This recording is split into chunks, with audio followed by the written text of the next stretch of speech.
Hallelujah, ഹല്ലേലൂയ. യേശുവേ ആരാധന, യേശുവേ ആരാധന. ഒരു വ്യക്തിയുടെ അനുഭവം ശ്രദ്ധിച്ച് ശുശ്രൂഷകളിലേക്ക് നാം പ്രവേശിക്കുകയാണ്. എൻ്റെ പേര് ജോസ്. ഞാൻ കൂത്താട്ടുകുളം ഇളവകയിൽ നിന്ന് വരുന്നു. ഏതിടവക? കൂത്താട്ടുകുളം ഇടവക. എനിക്ക് 22 വർഷത്തിന് മേലായിട്ട് പൈൽസിൻ്റെ അസുഖമായിരുന്നു. 22 വർഷത്തിലധികമായി പൈൽസിന്റെ അസുഖം. കഴിഞ്ഞ വർഷം ഇവിടെ നടന്ന അഭിഷേകാഗ്നി ബൈബിൾ കൺവെൻഷൻ, കഴിഞ്ഞ വർഷത്തെ ഭരണജ്ഞാനം അഭിഷേകാഗ്നി കൺവെൻഷനിൽ ഈ 22 വർഷത്തെ പൈൽസ് രോഗത്തിന്റെ വേദനയോടുകൂടി ഈ ചേട്ടനോട് പ്രാർത്ഥിച്ച് അന്ന് വരുന്നതിൻ്റെ അന്ന് വൈകിട്ട് എനിക്ക് ഭയങ്കരമായ വേദനയും ബ്ലഡ് കണ്ടമാനം പോവുകയായിരുന്നു. ഞാൻ കർത്താവിനോട് പ്രാർത്ഥിച്ചു, ഇവിടെ വന്ന് എനിക്ക് ധ്യാനിക്കാനുള്ള ഇടം തരണമേ എന്ന് ഞാൻ മനസ്സിൽ പ്രാർത്ഥിച്ചു. വൈകുന്നേരം ആയപ്പോഴത്തേനും എനിക്ക് എൻ്റെ വേദന കുറഞ്ഞു. എനിക്കിവിടെ വരാൻ പറ്റി. ഞാനിവിടെ ഇരുന്ന് പ്രാർത്ഥിച്ചു. ഇവിടെ സ്റ്റേജിൽ അച്ഛൻ വിളിച്ചു പറഞ്ഞു, ഇപ്പോഴും ബ്ലഡ് പോകുന്ന അവസ്ഥയിലുള്ള മകൻ്റെ പൈൽസിൻ്റെ അസുഖം കർത്താവ് എടുത്ത് മാറ്റുന്നു എന്ന് അച്ഛൻ ഇവിടെ അനൗൺസ് ചെയ്തു. ദൈവത്തിന് സ്തുതിയും സ്തോത്രവും ആരാധനയും. അതിനുശേഷം അങ്ങനെയുണ്ട്. അത് കംപ്ലീറ്റ് പോയില്ലേ? അത് പോയില്ലേ? പിന്നെ അത് കംപ്ലീറ്റ് അന്ന് ഇപ്പം ഞാൻ എല്ലാ ഭക്ഷണ സാധനങ്ങളും കഴിക്കുന്നുണ്ട്. എന്ത് കഴിച്ചാലും ഒരു കുഴപ്പമില്ല. അപ്പം എന്ത് ഭക്ഷണം വേണമെങ്കിലും കഴിക്കാം, സുഖമായിട്ട് ഒരു കുഴപ്പമില്ലാതെ നല്ല സന്തോഷമായിട്ട് ഇതാ ദൈവത്തെ മഹത്വപ്പെടുത്തുക.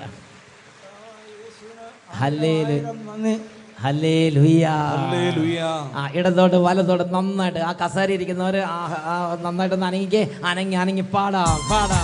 ആനന്ദമേ പരമാനന്ദമേ ഇത് സ്വർഗീയ സന്തോഷമേ. ആനന്ദമേ പരമാനന്ദമേ ഇത് സ്വർഗീയ സന്തോഷമേ. ഈ പാർത്തലത്തിൽ സൃഷ്ടികർത്തനവൻ എന്റെ ഉള്ളത്തിൽ വന്നതിനാ. ഈ പാർത്തലത്തിൽ സൃഷ്ടികർത്തനവൻ എന്റെ ഉള്ളത്തിൽ വന്നതിനാ.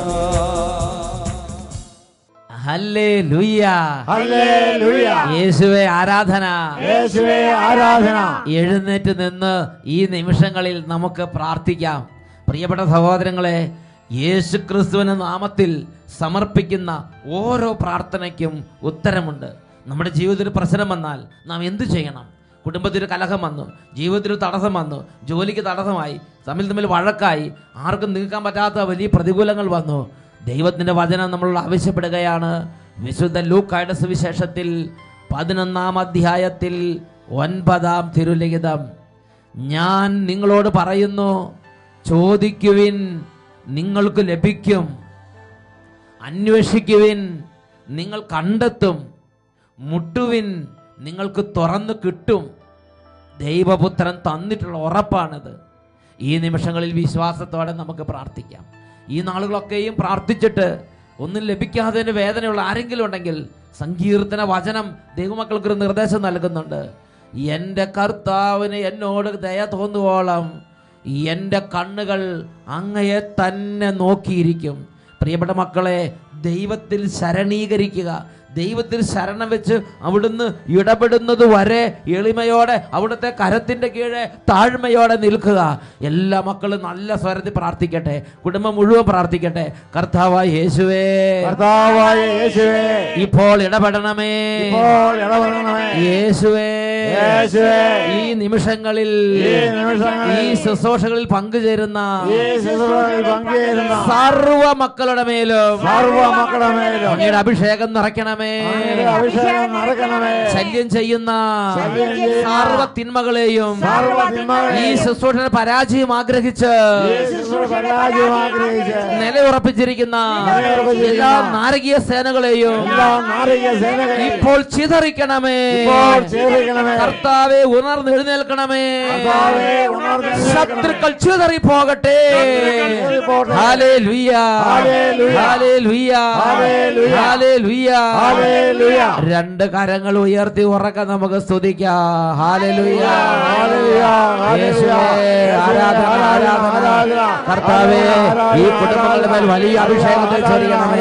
അടഞ്ഞിരിക്കുന്ന ഹൃദയങ്ങളെ അവിടുന്ന് തുറക്കണമേ കർത്താവേ. ഓ ശക്തി വ്യാപരിക്കട്ടെ, വലിയ അഭിഷേകങ്ങൾ വ്യാപരിക്കട്ടെ, ക്ഷീണങ്ങൾ മാറട്ടെ, കുട്ടികളിൽ ഉണർവുണ്ടാകട്ടെ, രോഗികൾ സൗഖ്യം പ്രാപിക്കട്ടെ, തളർന്ന ഹൃദയങ്ങൾ പുതുജീവൻ പ്രാപിക്കട്ടെ, നഷ്ടപ്പെട്ടു പോയ വിശ്വാസക്രമ വീണ്ടും നിറയട്ടെ, പ്രാർത്ഥന വരങ്ങൾ നിറയട്ടെ, അഭിഷേകം നിറയട്ടെ. സർവ തിന്മകളും ഈ നിമിഷം കുടുംബങ്ങളെ വിട്ടൊഴിഞ്ഞു പോകട്ടെ. സർവ നിരാശകളും വിട്ടുപോകട്ടെ. സകല ഭക്തിരാഹിത്യങ്ങൾ ഒഴിഞ്ഞു പോകട്ടെ. അവിശ്വാസ പീഡകൾ വിട്ടുപോകട്ടെ. പരിശുദ്ധാത്മാവേ നിറയണമേ. കുടുംബങ്ങളെ അഭിഷേകം ചെയ്യണമേ. ഹൃദയങ്ങളെ സ്പർശിക്കണമേ. ഓരോരുത്തരും ഉണർത്തണമേ. ഹല്ലേലൂയ ഹല്ലേലൂയ ഹല്ലേലൂയ. എല്ലാ മക്കളും പ്രാർത്ഥിക്കുന്നു. അഭിഷേകം നിറയുന്നു. രോഗികൾ സൗഖ്യം പ്രാപിക്കുന്നു. ക്ഷീണങ്ങൾ മാറുന്നു. ഭവനങ്ങൾ അഭിഷേകം പ്രാപിക്കുന്നു. ഓ വർഷങ്ങളാൽ തടസ്സങ്ങൾ വിട്ടുമാറി പോകുന്നു. ഹല്ലേലൂയ ഹല്ലേലൂയ. യേശുവേ യേശുവേ യേശുവേ യേശുവേ. ഹല്ലേലൂയ ഹല്ലേലൂയ. യേശുവേ ആരാധന. യേശുവേ ആരാധന. യേശുവേ ആരാധന. യേശുവേ ആരാധന. ഹല്ലേലൂയ ഹല്ലേലൂയ. യേശുവേ നന്ദി. യേശുവേ സ്തുതി. യേശുവേ നന്ദി. യേശുവേ ആരാധന.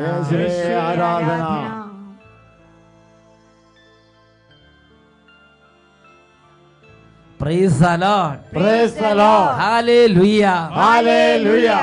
ശാന്തമായ സ്വസ്ഥാനങ്ങളിലേക്ക് നമുക്ക് ഇരിക്കാം. ഇന്ന് നാം ചിന്തിക്കുന്നത് ശിക്ഷാർഹമായ അവിശ്വാസം. തെസ്സലോനിക്കക്കാർക്ക് എഴുതിയ 2-ാം ലേഖനത്തിൽ 2-ാം അധ്യായത്തിലെ 12-ാം തിരുലിഖിതം. തൽഫലമായി സത്യത്തിൽ വിശ്വസിക്കാതെ അനീതിയിൽ ആഹ്ലാദിച്ചവരെല്ലാം ശിക്ഷയ്ക്ക് വിധിക്കപ്പെടും. ആ വചനം നമുക്കൊന്ന് ഏറ്റു പറയാം. തൽഫലമായി സത്യത്തിൽ വിശ്വസിക്കാതെ അനീതിയിൽ ആഹ്ലാദിച്ചവരെല്ലാം ശിക്ഷയ്ക്ക് വിധിക്കപ്പെടും. Praise the Lord. Praise the Lord. പ്രിയപ്പെട്ട സഹോദരങ്ങളെ, ഈ വചനം ശ്രവിച്ചുകൊണ്ടിരിക്കുമ്പോൾ തന്നെ 2 ഗണത്തിലുള്ള ആളുകൾ ലോകത്തിലുണ്ട്. ഒന്ന്, സത്യത്തിൽ വിശ്വസിച്ച് ദൈവത്തെ ആരാധിച്ച് ദൈവിക കാര്യങ്ങളിൽ ആനന്ദിക്കുന്ന ദൈവമക്കൾ. വചനം കേൾക്കുമ്പോൾ, പ്രാർത്ഥിക്കുമ്പോൾ, ദൈവിക ശുശ്രൂഷകളിൽ പങ്കുചേരുമ്പോൾ ഹൃദയം തുറന്ന് അത് സ്വീകരിച്ച് അതിൽ ആഹ്ലാദിക്കുന്നവർ, അതിൽ ആനന്ദിക്കുന്നവർ, അതിൽ അഭിമാനം കൊള്ളുന്നവർ, അതിനുവേണ്ടി ത്യാഗം എടുക്കുന്നവർ, അതിനുവേണ്ടി കണ്ണുനീരൊഴുക്കുന്നവർ, അതിനുവേണ്ടി ദാഹിക്കുന്നവർ, അതിനുവേണ്ടി കഷ്ടത സഹിക്കുന്നവർ, അതിനുവേണ്ടി പണം മുടക്കുന്നവർ, അതിനുവേണ്ടി ഒരുപാട് ക്ലേശങ്ങളും ത്യാഗങ്ങളും സഹിച്ച് ഉപവാസത്തോടും ജാഗരണത്തോടും കൂടി അധ്വാനിക്കുന്ന, സത്യത്തിൽ ആഹ്ലാദിക്കുന്ന ദൈവമക്കൾ. അങ്ങനെ ഈ ലോകത്തിൽ ധാരാളം ആളുകൾ, അസംഖ്യ ആളുകളുണ്ട്. പ്രിയപ്പെട്ട സഹോദരങ്ങളെ, അതുപോലെ തന്നെയുള്ള ഒരു യാഥാർത്ഥ്യമാണ് എന്തു കണ്ടാലും വിശ്വസിക്കില്ല. എന്തു തന്നെ നേരിട്ട് ദൈവം പ്രത്യക്ഷപ്പെട്ടാൽ പോലും അപ്പോഴും അവിശ്വാസം. ഒരു 100,000 അത്ഭുതം ആ വ്യക്തിക്ക് വേണ്ടി ദൈവം നേരിട്ട് അവരുടെ മുമ്പിൽ ചെയ്തു കൊടുത്താൽ പോലും അപ്പോഴും ഹൃദയം തുറക്കുന്നില്ല. അപ്പോഴും ദൈവത്തിന് വേണ്ടി ഹൃദയം തുറന്നു കൊടുക്കാത്ത അവസ്ഥ. പ്രിയപ്പെട്ട സഹോദരങ്ങളെ, ഈ വചനം ശ്രവിച്ചുകൊണ്ടിരിക്കുന്നവരിൽ ആരെങ്കിലും അതുപോലെ തകർന്ന അവസ്ഥയിൽ ഇരിക്കുന്നുണ്ടെങ്കിൽ ഈ നിമിഷം എളിമപ്പെടണം. ദൈവമേ, എൻ്റെ ഹൃദയത്തെ തുറന്ന് ആത്മീയ കാര്യങ്ങൾക്ക് വേണ്ടി എൻ്റെ ഹൃദയത്തിൽ ദാഹം തരണമേ. നന്നായിട്ട് നമ്മൾ പ്രാർത്ഥിക്കണം.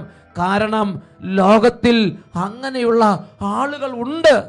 എന്തു കണ്ടാലും വിശ്വസിക്കാൻ പറ്റാത്ത വിധം ഹൃദയത്തിൽ വിശ്വാസം നഷ്ടപ്പെട്ടു പോയ ഹൃദയത്തിൽ സാത്താൻ പ്രത്യേക തരത്തിൽ ദൈവരാജ്യത്തോട് ഒരു മറുതലിപ്പ് നിക്ഷേപിച്ചിട്ടുള്ള ആളുകൾ ഈ ലോകത്തിലുണ്ട്. പ്രിയപ്പെട്ട സഹോദരങ്ങളെ, വിശുദ്ധ യോഹന്നാന്റെ സുവിശേഷത്തിൽ 12-ാം അധ്യായത്തിലെ 37-ാം തിരുലിഖിതം അവിടെ നാം വായിക്കുന്നത് ഇങ്ങനെയാണ്: ഇത് പറഞ്ഞതിന് ശേഷം യേശു അവരിൽ നിന്ന് പോയി രഹസ്യമായി പാർത്തു. അവൻ വളരെ അടയാളങ്ങൾ അവരുടെ മുമ്പാകെ പ്രവർത്തിച്ചു, എങ്കിലും അവർ അവനിൽ വിശ്വസിച്ചില്ല. ദൈവപുത്രനായ യേശു പരിശുദ്ധാത്മാവിന്റെ നിറവിൽ യേശുവിന്റെ ശരീരം തൊടുമ്പോൾ തന്നെ ശക്തി വ്യാപരിക്കുന്ന വിധം അത്രയ്ക്കും അത്ഭുത ശക്തി നിറഞ്ഞു നിന്ന യേശു തൻ്റെ അരികിൽ വന്നവരോട് ദൈവരാജ്യത്തിന്റെ ദൂത്, ദൈവരാജ്യത്തിന്റെ സുവിശേഷം പ്രസംഗിക്കുകയാണ്. എന്നാൽ കേട്ടുകൊണ്ടിരുന്നവരിൽ 2 ഗണം ആളുകൾ ഉണ്ടായിരുന്നു. ഒരു കൂട്ടം ആളുകൾ ദൈവരാജ്യത്തിന് ദൂത് കേൾക്കുമ്പോൾ ഹൃദയം ജ്വലിക്കുന്നു, അവരുടെ മനസ്സ് തുറക്കുന്നു, അവർ ആഹ്ലാദിക്കുന്നു, ദൈവത്തെ ആരാധിക്കാൻ വേണ്ടി അവരുടെ ഹൃദയം വെമ്പൽ കൊള്ളുകയാണ്. എന്നാൽ മറ്റൊരു കൂട്ടം ആളുകൾ ഉണ്ടായിരുന്നു. എന്തായിരുന്നു അവരുടെ പ്രത്യേകത? യേശു വളരെ അടയാളങ്ങൾ പ്രവർത്തിച്ചു. അവർക്ക് വിശ്വസിക്കാൻ വേണ്ടി വചനപ്രഘോഷണം നടത്തിയെന്ന് മാത്രമല്ല, വചനം നൽകിയെന്ന് മാത്രമല്ല, വിശ്വാസത്തിന് വേണ്ടി പ്രകടമായി വളരെ അടയാളങ്ങൾ യേശു അവിടെ പ്രവർത്തിച്ചു. എന്നാൽ ദൈവത്തിന്റെ വചനത്തിൽ രേഖപ്പെടുത്തപ്പെട്ടിരിക്കുകയാണ്, എന്നാൽ അവർ അവനിൽ വിശ്വസിച്ചില്ല. ശിക്ഷാർഹമായ അവിശ്വാസം. അവർ അവനിൽ വിശ്വസിച്ചില്ല. ശിക്ഷാർഹമായ അവിശ്വാസം. പ്രിയപ്പെട്ട സഹോദരങ്ങളെ, ഇതിനെക്കുറിച്ച് മറ്റൊരു ഭാഗത്ത് യേശു പഠിപ്പിക്കുന്ന ഒരു ഭാഗമുണ്ട്. വിശുദ്ധ ലൂക്കായുടെ സുവിശേഷത്തിൽ 16-ാം അധ്യായത്തിലെ 31-ാമത്തെ തിരുലിഖിതം. അവിടെ ധനവാനെ ലാസറിനെ കുറിച്ചുള്ള ഉപമ യേശു ദൈവജനത്തിന് വെളിപ്പെടുത്തി കൊടുക്കുകയാണ്. ധനവാൻ ആ നരകത്തിൽ കടന്ന് പീഡിപ്പിക്കപ്പെടുന്ന സമയത്ത് അബ്രാഹത്തോട് വിളിച്ചു പറയുന്ന ചില കാര്യങ്ങളുണ്ട്. അബ്രാഹം എല്ലാം നിഷേധിക്കുകയാണ്. അവസാനമായി ധനവാന് അബ്രാഹത്തോട് പറയാൻ ഒരു കാര്യമുണ്ട്. ധനവാൻ പറയുകയാണ്, പിതാവായ അബ്രാഹമേ, ഒരു കാര്യം ചെയ്തു തരണം. എനിക്ക് ഭൂമിയിൽ 5 സഹോദരന്മാരുണ്ട്. അവരും പീഡകളുടെ ഈ സ്ഥലത്ത് വരാതിരിക്കേണ്ടതിന് ലാസറിനെ ആ സഹോദരന്മാരുടെ അരികിലേക്ക് അയക്കണമേ. അപ്പോൾ പിതാവായ അബ്രാഹാം പറഞ്ഞു, അയ്യോ, അവിടെ അതിന് മോശയും പ്രവാചകന്മാരുണ്ടല്ലോ, അവർ പറയുന്നത് അവർ ചെയ്യട്ടെ. ഉടനെ ധനവാൻ വീണ്ടും റിക്വസ്റ്റ് ചെയ്യാണ്, അയ്യോ അയ്യോ പിതാവായ അബ്രാഹാമേ, അങ്ങനെയല്ല. മരിച്ചവരിൽ ഒരാള് അങ്ങോട്ട് എഴുന്നേറ്റ് ചെന്നിട്ട് വീട്ടിലേക്ക് ചെന്നിട്ട് നേരിട്ട് അങ്ങോട്ട് പറഞ്ഞാൽ അവർ സത്യമായി വിശ്വസിക്കും. പ്രിയപ്പെട്ട സഹോദരങ്ങളെ, നല്ലൊരു ലോജിക്കാണ്. നമ്മുടെ കാർന്നമാരാരെങ്കിലും മരിച്ചത് നിങ്ങൾ ഇങ്ങനെ ഭാവന കണ്ടു നോക്കിയേ. നമ്മുടെ കുടുംബത്തിൽ നിന്ന് മരിച്ചു പോയവരല്ലോ, വണ്ടി അപകടത്തിൽ മരിച്ചവരോ അല്ലെങ്കിൽ ആത്മഹത്യ ചെയ്തവരോ, അതും അല്ലെങ്കിൽ എങ്ങനെയെങ്കിലും ഒരു മരിച്ച ഒരാൾ കുടുംബത്തിൽ നിന്നുണ്ടെന്നിരിക്കട്ടെ, ആ വ്യക്തി ശവക്കല്ലറിൽ എഴുന്നേറ്റ് വന്ന് വീട്ടിൽ വന്നിട്ട് നിങ്ങളോട് പറയുകയാണ്, ദേ നരകമുണ്ട്, ദേ സ്വർഗമുണ്ട്, നിങ്ങൾ സൂക്ഷിച്ച് ജീവിക്കണം. അങ്ങനെ പറയുകയാണെങ്കിൽ പെട്ടെന്ന് നമുക്കൊരു കിടലുണ്ടാവും. അതാണ് ഇവിടെ ധനവാൻ ഉന്നയിക്കുന്ന ഒരു പ്രശ്നം. ധനവാൻ പറയാണ്, പിതാവായ അബ്രാഹാമേ, അങ്ങനെയല്ല.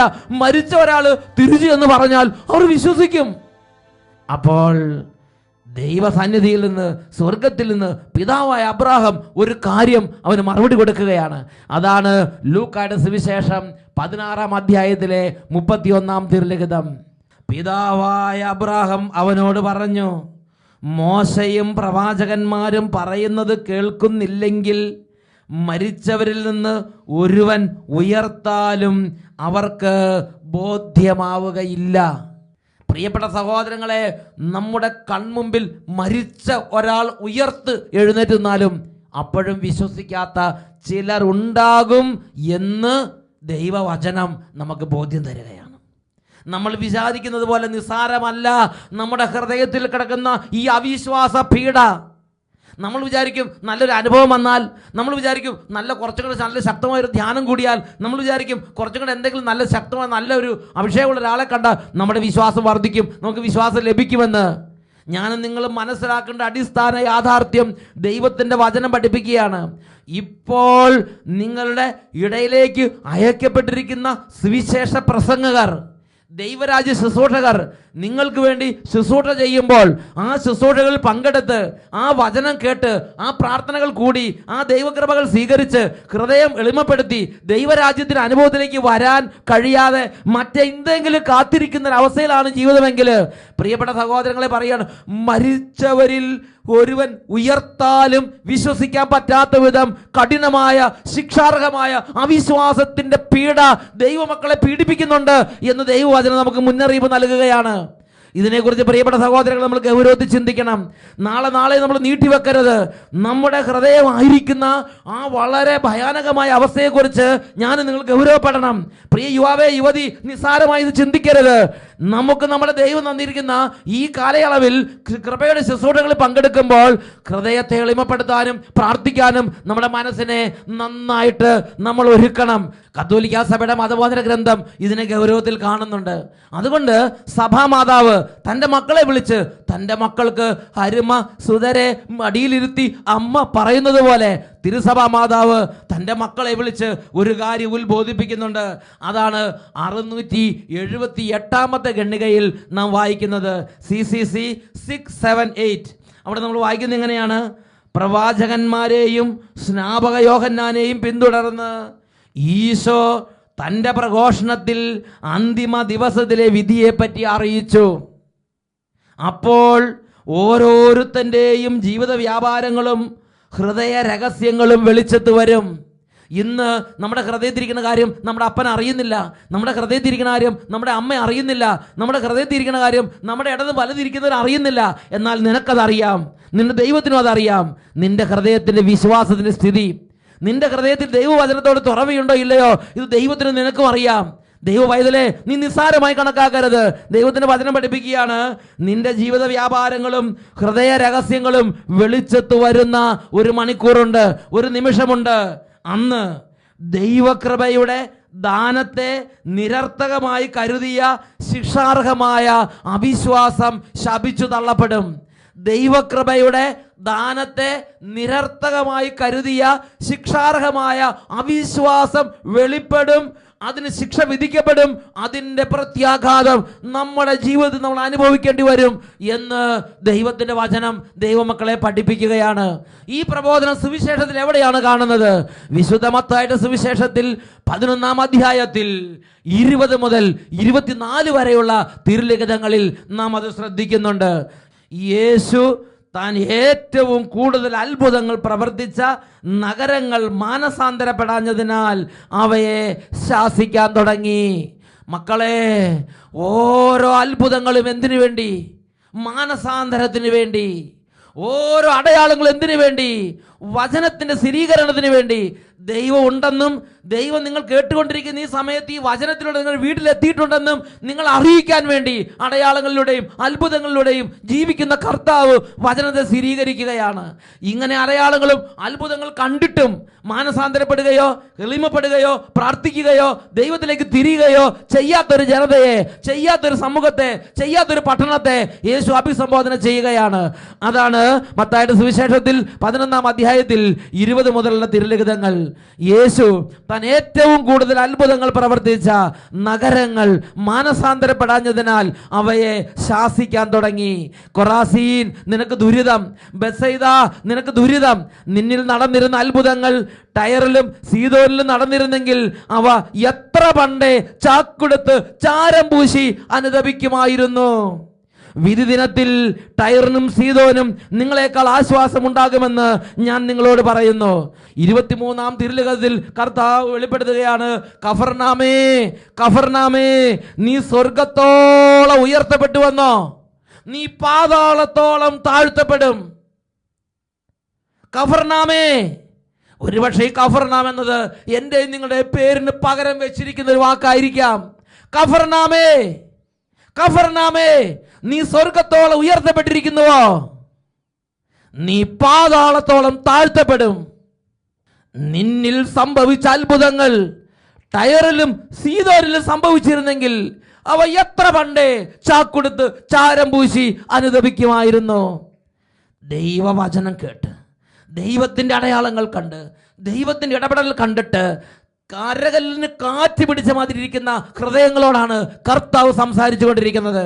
പ്രിയ ദൈവമക്കളെ, ഓരോ വചനവും, ഓരോ അടയാളങ്ങളും, ഓരോ അത്ഭുതങ്ങളും, ഓരോ താക്കീതും, ഓരോ ആഹ്വാനങ്ങളും എൻ്റെയും നിങ്ങളുടെയും ജീവിതത്തിൽ കർത്താവ് നാം മരിക്കുന്നതിന് മുമ്പ് തരാനിരിക്കുന്ന അടയാളങ്ങളും താക്കീതുകളും മുന്നറിയിപ്പുകളും ആഹ്വാനങ്ങളുമാണെന്ന് തിരിച്ചറിയുന്നവൻ ഭാഗ്യവാൻ. തുടർന്ന് 24-ാം വാക്യത്തിൽ നാം വായിക്കുന്ന എങ്ങനെയാണ്? ഞാൻ നിന്നോട് പറയുന്നു, വിധി ദിനത്തിൽ സോദോമിന്റെ സ്ഥിതി നിന്റേതിനേക്കാൾ സഹനീയമായിരിക്കും. സൊദോം ഗൊമോറ പട്ടണങ്ങളോടാണ് ദൈവവചനം കേട്ടിട്ട് അതിനെ തെല്ലും ഗവനിക്കാതെ അതിനുശേഷം എഴുന്നേറ്റ് മൂടും തട്ടി തന്നിഷ്ടം പോകുന്ന, മാനസാന്തരത്തിന് വേണ്ടി ഹൃദയം തുറക്കാത്ത, അവിശ്വാസത്തിന് ശിക്ഷാർഹമായ അവിശ്വാസം പിന്തുടരുന്ന ഓരോ പൈതലിനെയും വചനം താക്കീത് ചെയ്യുന്നു. 24-ാം വചനം, ഞാൻ നിന്നോട് പറയുന്നു, വിധി ദിനത്തിൽ സോദോമിന്റെ സ്ഥിതി നിന്റേതിനേക്കാൾ സഹനീയമായിരിക്കും. ശിക്ഷാർഹമായ അവിശ്വാസം ശപിച്ചു തള്ളപ്പെടും. ഈ നിമിഷങ്ങളിൽ എഴുന്നേറ്റ് നിന്ന് നമുക്ക് പ്രാർത്ഥിക്കാം. ദൈവമേ, വചനം കേട്ടാലും, ദൈവരാജ്യത്തിന് താക്കീതുകൾ കേട്ടാലും, അത്ഭുതങ്ങൾ കണ്ടാലും, മരിച്ചവർ കൺമുമ്പിൽ ഉയർത്താൽ പോലും വിശ്വസിക്കാൻ പറ്റാത്ത വിധം ഹൃദയം കഠിനമായി പോയ ഓരവസ്ഥകളിലേക്ക് എഴുന്നള്ളി വന്ന്, എൻ്റെ ദൈവമേ എന്നെ സഹായിക്കണമേ. അവിടുന്ന് വിശുദ്ധ ലിഖിതങ്ങളിലൂടെ ഞങ്ങൾക്കായി മുന്നറിയിപ്പ് നൽകിയിട്ടുണ്ട്. 2 തെസ്സലോനി 2-ാം അധ്യായത്തിലെ 12-ാമത്തെ ലിഖിതം, തൽഫലമായി സത്യത്തിൽ വിശ്വസിക്കാതെ അനീതിയിൽ ആഹ്ലാദിച്ചവരെല്ലാം ശിക്ഷയ്ക്ക് വിധിക്കപ്പെടും. ഓ യേശുവേ, ഓ എൻ്റെ ദൈവമേ, എന്തുകൊണ്ടാണ് സത്യം വെളിപ്പെടുമ്പോൾ അത് സ്വീകരിക്കാൻ പറ്റാത്തത്? എന്തുകൊണ്ടാണ് എൻ്റെ കർത്താവിൻ്റെ വചനം കേൾക്കുമ്പോൾ സ്വീകരിക്കാൻ പറ്റാത്തത്? അനീതിയിൽ ആഹ്ലാദിക്കുന്ന എൻ്റെ ഹൃദയം തന്നെ കാരണം. സത്യത്തെ വിശ്വസിക്കാൻ പറ്റാത്തതിൻ്റെ കാരണം എൻ്റെ ദൈവം എനിക്ക് വചനത്തിൽ വെളിപ്പെടുത്തുകയാണല്ലോ. അനീതിയിൽ ആഹ്ലാദിക്കുന്ന ഹൃദയം, പാപത്തിൽ ആഹ്ലാദിക്കുന്ന ഹൃദയം, മദ്യപാനത്തിൽ ആഹ്ലാദിക്കുന്ന ഹൃദയം, വ്യഭിചാരത്തിൽ ആഹ്ലാദിക്കുന്ന ഹൃദയം, ജഡപ്രകാരമുള്ള സ്വഭാവത്തിൽ ആഹ്ലാദിക്കുന്ന ഹൃദയം, സ്വർഗഭോഗത്തിൽ ആഹ്ലാദിക്കുന്ന ഹൃദയം, ഓ തന്നിഷ്ടത്തിൽ ആഹ്ലാദിക്കുന്ന ഹൃദയം. എൻ്റെ കർത്താവേ, അനീതിയിൽ പാപത്തിൽ ആഹ്ലാദിക്കുന്ന ആ ഒരു അന്തരീക്ഷം എൻ്റെ ഹൃദയത്തിൽ നിന്ന് മാറ്റി, വഷളത്വം മാറ്റി, നിഷേധം മാറ്റി, താൻപോരിമ മാറ്റി, തന്നിഷ്ടം മാറ്റി, നിഷേധ സ്വഭാവം മാറ്റി എൻ്റെ ഹൃദയത്തെ തെളിഞ്ഞ ഹൃദയമാക്കണമേ. 2 കരങ്ങൾ ഉയർത്തി ഈ നിമിഷം മക്കളെ ഉറക്കെ സ്തുതിക്കാം. ഒരു കൃപ തുറക്കപ്പെടട്ടെ, ഒരു അഭിഷേകം തുറക്കപ്പെടട്ടെ. കരങ്ങൾ ഉയർത്തി സ്തുതിക്കുന്നു. ഹല്ലേലൂയ, ഹല്ലേലൂയ, ഹല്ലേലൂയ, ഹല്ലേലൂയ. യേശുവേ ആരാധന, ആരാധന. യേശുവേ ആരാധന, ആരാധന. അഭിഷേകം നിറയ്ക്കണമേ, കൃപ നിറയ്ക്കണമേ കർത്താവേ. ഹൃദയങ്ങളെ സ്പർശിക്കണമേ കർത്താവേ. ആത്മാവിനെ ഉണർത്തണമേ കർത്താവേ. സ്പർശിക്കണമേ. അന്ധകാര കോട്ടകൾ തകരട്ടെ, അന്ധകാരത്തിന് ആധിപത്യങ്ങൾ തകരട്ടെ. കൃപാവര അഭിഷേകം നിറയട്ടെ. ദൈവകൃപയെ നിരർത്ഥകമായി കരുതുന്ന ശിക്ഷാർഹമായ അവിശ്വാസം ദുരാത്മാവ് വിട്ടുപോകട്ടെ. ഹല്ലേലൂയ, ഹല്ലേലൂയ, ഹല്ലേലൂയ, ഹല്ലേലൂയ. യേശുവേ, യേശുവേ, യേശുവേ, യേശുവേ. ഹല്ലേലൂയ, ഹല്ലേലൂയ. യേശുവേ ആരാധന, ആരാധന. ഹല്ലേലൂയ, ഹല്ലേലൂയ. യേശുവേ ആരാധന, യേശുവേ സ്തോത്രം, യേശുവേ ആരാധന, യേശുവേ നന്ദി. Praise the Lord. Praise the Lord. Hallelujah. Hallelujah.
Hallelujah.